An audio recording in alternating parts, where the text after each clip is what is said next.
Hey, bienvenue sur mon étagère l'ami. Et oui, c'est une intro différente parce qu'on n'est pas sur la même chaîne. Je vous raconte ça dans la dernière vidéo.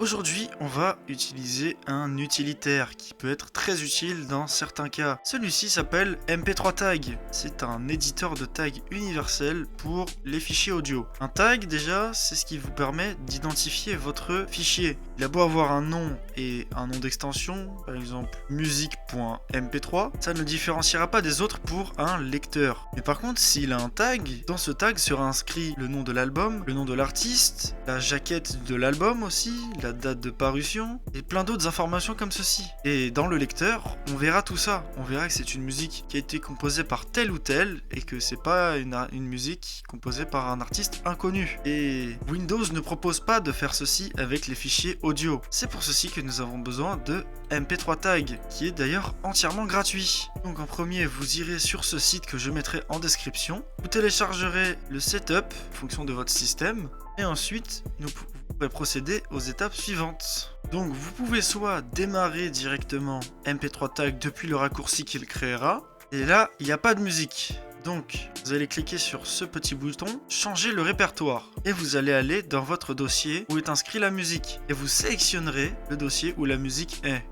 C'est 418 playlist, c'est celle-ci, et là il va charger toutes vos musiques. Ou sinon, vous pouvez juste aller directement dans votre explorateur de fichiers, faites un clic droit et cliquez sur l'indentation MP3 Tag et il chargera directement les musiques sélectionnées ou les dossiers sélectionnés. Et nous arrivons dans ce menu. À gauche, nous avons l'explorateur de tag qui vous affichera toutes les informations contenues dans le tag, telles que le titre, l'interprète, l'album, etc. Mais aussi le répertoire où il est, et aussi la jaquette. Quand il n'y a pas de jaquette, il y a juste l'icône d'un disque vierge. Ensuite, à droite, nous avons l'explorateur de fichiers. C'est là où tous vos fichiers seront inscrits. Ceux que vous avez sélectionnés seront répertoriés ici. Et dans chaque colonne, il y aura une information. Par exemple, le nom brut du fichier avec l'extension, le chemin d'accès pour ce fichier, la version du tag qui n'est pas très importante, le titre de la piste, c'est le titre qui sera affiché dans le lecteur comme VLC ou Groove.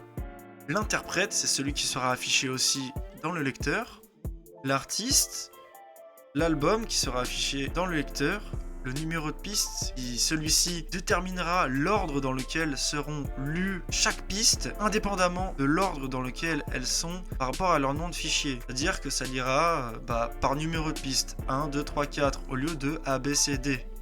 Ensuite, le numéro de disque est associé aux albums ayant plusieurs disques, l'année de publication, le genre, les commentaires et ensuite d'autres informations qui sont moins importantes. C'est que si vous avez besoin d'éditer de l'audio que vous en aurez besoin. Le débit, la fréquence et d'autres choses. Maintenant, vous allez me dire comment est-ce qu'on fait pour éditer. Il y a plusieurs manières. En premier, la plus facile, vous cliquez sur une musique et là, tout le tag sera décomposé et affiché ici. Par exemple, ici, il manque le FT de Minecraft. Je vais l'inscrire. Et voici. Et ensuite, pour enregistrer, il vous faut appuyer sur CTRL S ou sur le petit logo sauvegarder.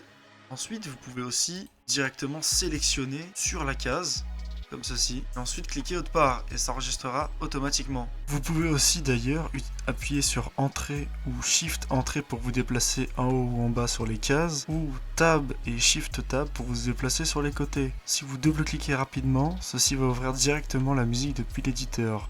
Ensuite, si vous voulez tout modifier, vous appuyez sur CTRL plus A, il sélectionnera toutes les pistes et vous appuyez ensuite sur Tag étendu pour éditer la jaquette. Il vous le mettra ce logo si il n'y a pas de jaquette ou si elles ont des jaquettes différentes. Si vous voulez les supprimer, vous appuyez sur la petite croix. Ensuite, cliquez sur Ajouter une pochette et vous localisez l'image que vous voulez mettre.